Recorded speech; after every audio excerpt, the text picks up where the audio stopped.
నమస్తే, welcome to Abhinav Bharat. ఇప్పుడు తెలంగాణలో కేసీఆర్ ఇంటర్వ్యూ పెద్ద దుమారాన్నే రేపుతుంది. అంటే అదేదో ఇరగదీశారని కాదు, అస్సలు పసలేని పని లేని ఇంటర్వ్యూ అది. దాన్ని ఇంటర్వ్యూ అనే కంటే ఈయన మాట్లాడాడు, ఎదురుగా ఉన్న యాంకర్ విన్నాడు అంటే సరిపోతుంది. ఈ ఇంటర్వ్యూలో తన ప్రభుత్వంపై వచ్చిన అనేక ఆరోపణల మీద తాను చాలా మాట్లాడారు, కానీ అదంతా మూస ధోరణిలోనే ఉంది. ఇంకా చెప్పాలంటే రేవంత్ రెడ్డికి ప్రభుత్వం నడపరాదు అంటూ పదే పదే విమర్శలు గుప్పించారు.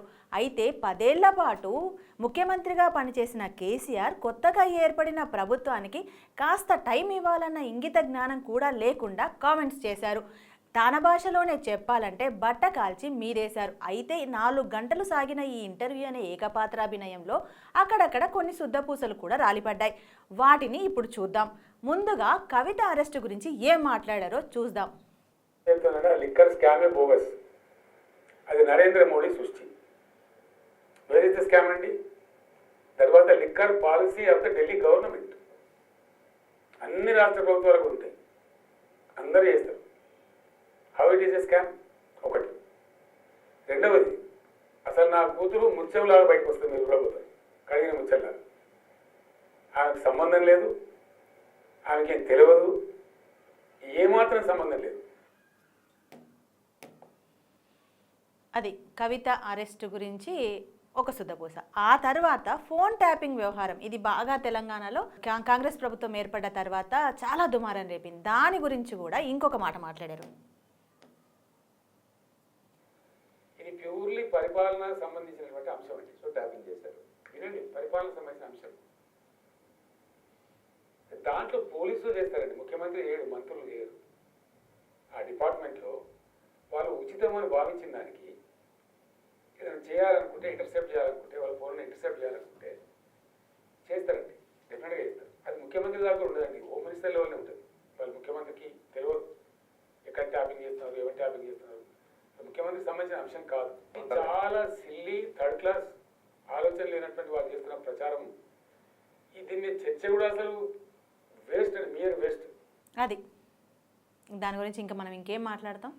ఆ తర్వాత ప్రభుత్వం ఏర్పడగానే ముందుగా ఎత్తుకున్న ఇష్యూ ఏంటంటే కరెంటుకు సంబంధించిన దాంట్లో జరుగుతున్న స్కామ్ల గురించి. దాని గురించి కూడా మన పెద్దాయన మాట్లాడారు. ఇంత దుర్మార్గమైన ప్రచారం, అందుకోసం నేను చెప్పేది. ఈ గవర్నమెంట్ కూడా పవర్ కొంటా ఉంది, కొన్నారు మొన్నటి వరకు. ఎందుకు కొన్నారు మరి? ఏం సమాధానం చెప్తారు? అందుకే నేను అన్నది, బదనాం చేస్తే ఉండదు, రజనీకాంత్ గారు తూదిపించేలాగా ఎగిరిపోద్ది, నల్లిపై అయిపోతుందని చెప్పింది. అది కరెంటు సమస్యలు కూడా, అది కూడా ఏది అసలు విషయమే కాదు, ముచ్చటే కాదని చెప్పారు. ఇక బీఆర్ఎస్ ప్రభుత్వానికి పెద్ద ఇబ్బందిగా మారిన మేడిగడ్డ కుంగుబాటు గురించి కూడా మాట్లాడారు. అదేంటో చూడండి. ఒక మేడిగడ్డ బ్యారేజ్లో ఒక 2 పిల్లర్లు, 3వ పిల్లర్లో కొంత, ఒక్క బ్లాక్లో ఉంది. దీని తమాషా తెలియాలి. వాళ్ళకు 3 గతంలో పోయినట్టు పాపం తెలియదు. ఇప్పుడు కాంగ్రెస్ గవర్నమెంట్ ఆ పిల్లర్స్ ఒక్క బ్లాక్ను రిపేర్ చేయకపోయినా మిగతా బ్లాక్లు 100 ఏళ్ళ వరకు కూడా అట్లే ఉంటాయి. అది అంటే తను మేడిగడ్డలో జరిగింది అసలు అక్రమమే కాదు, అసలు అక్కడ ఎట్లాంటి ఇబ్బంది జరగలేదు, కావాలనే వీళ్ళు రాజకీయాలు చేస్తున్నారని మన సార్ చెప్తున్నమాట. ఇక ఇదే కాదు, రేవంత్ రెడ్డి మీద విరుచుకుపడింది చూసినట్లయితే ఇంకా ఆశ్చర్యపోతాం. ఈ చేతగాని వాచమ్మలు, ఈ దద్దమ్మలు, ఈ చవటల వల్లనే తెలంగాణకి దుర్గతి పట్టింది అని అంతవరకే మాట్లాడదు తప్ప, నేను లకారాలు పెట్టి ఇంకోటి పెట్టి చాలా దుర్మార్గమైనటువంటి హిందీ లాంగ్వేజ్లో ఎప్పుడు మాట్లాడలేదండి. ఎప్పుడు మాట్లాడలేదు.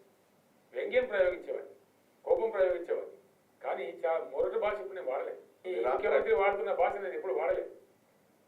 Yes, you can see the records also.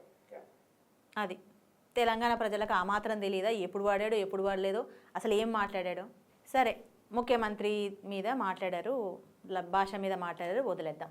ఇక ఆ తర్వాత అసలు అసెంబ్లీకి ఎందుకు వెళ్ళలేదు, ప్రతిపక్ష నేతగా ఎమ్మెల్యేగా ఉండి కూడా అసెంబ్లీకి ఎందుకు వెళ్ళలేదని అడిగిన ప్రశ్నకి ఏం సమాధానం చెప్పారంటే, నేను అసెంబ్లీకి పోయి మాట్లాడుతున్నాను, టైం ఇవ్వాలనుకున్నాను. జనార్దన్ అదే శాసనసభలో బ్రహ్మాండంగా వాళ్ళ నిజస్వరూపం ముందు ప్రజల ముందు పెడతారు. మరి అదేదో ఫస్ట్ నుంచే చేయొచ్చు కదా సార్. అయితే ఆ తర్వాత ఇష్యూ ఏంటంటే తెలంగాణ ప్రజలంతా ఎంతో సెంటిమెంట్గా మాట్లాడే బీఆర్ఎస్ టీఆర్ఎస్ అంటే టీఆర్ఎస్ను బీఆర్ఎస్గా మార్చడం, మళ్ళీ దాని నుంచి మళ్ళీ టీఆర్ఎస్గా మారుస్తారా అని అడిగితే దానికి చెప్పిన సమాధానం వినండి. దానికి ఛాయిస్ లేదండి, ఛాన్స్ లేదండి. ఎందుకంటే ఎలక్షన్ కమిషన్ ఫ్రీజ్ చేస్తుంది, సార్ మారిన తర్వాత ఫ్రీజ్ చేస్తుంది.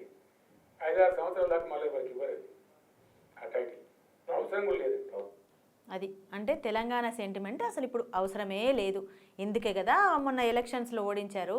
అయితే ఇప్పుడు తన తర్వాత పార్టీకి అంటే బీఆర్ఎస్కి వారసులు ఎవరు అని అడిగిన ప్రశ్నకు కూడా తనదైన రీతిలో దొరకకుండా సమాధానం చెప్పారు. వారసులు నిర్ణయించే అధికారం ఎవరికి ఉండదండి. సమయ సందర్భాన్ని బట్టి నాయకత్వాలు తయారైతే తప్ప తయారు చేస్తే నాయకులు కాదు. సపోజ్ మీరు కేటీఆర్ అన్నారు, హరీష్ ఉన్నారు, వాళ్ళకి ఒక్కసారి సీట్ ఇచ్చారు. తర్వాత వాళ్ళ ప్రతిభ ఉంటే వాళ్ళు ప్రజల్లో కలిసిపోతే హరీష్ 6 సార్లు గెలిచినప్పుడు బహుశా ఎక్కువసార్లు గెలిచిండు, రాముడు 5 సార్లు ఎమ్మెల్యే. అదండి విన్నారుగా, తెలంగాణను 10 ఏళ్ల పాటు పాలించిన మన దొరవారి అహంకారం, కింద పడ్డా నాదే పై చేయి అనే తత్వం. అంతేకాదు పిల్లి తాను కళ్ళు మూసుకుని పాలు తాగుతూ తనని ఎవ్వరూ చూడలేదనుకుంటుందట. అలా ఉంది మన మాజీ ముఖ్యమంత్రి ముచ్చట. ఇక పార్లమెంట్ ఎలక్షన్స్ తర్వాత అయినా అసలు తత్వం బోధపడుతుందో లేదో వేచి చూడాల్సిందే. నాయకులారా, మీ పనితనం మీ అధినాయకులకు తెలియజేయాలనుకుంటున్నారు. ప్రజలారా, మీ సమస్యలను మీ నాయకులకు తెలియజేయాలనుకుంటున్నారు. ప్రజా సమస్యల పరిష్కార వేదిక మీ అభినవ్ భారత్.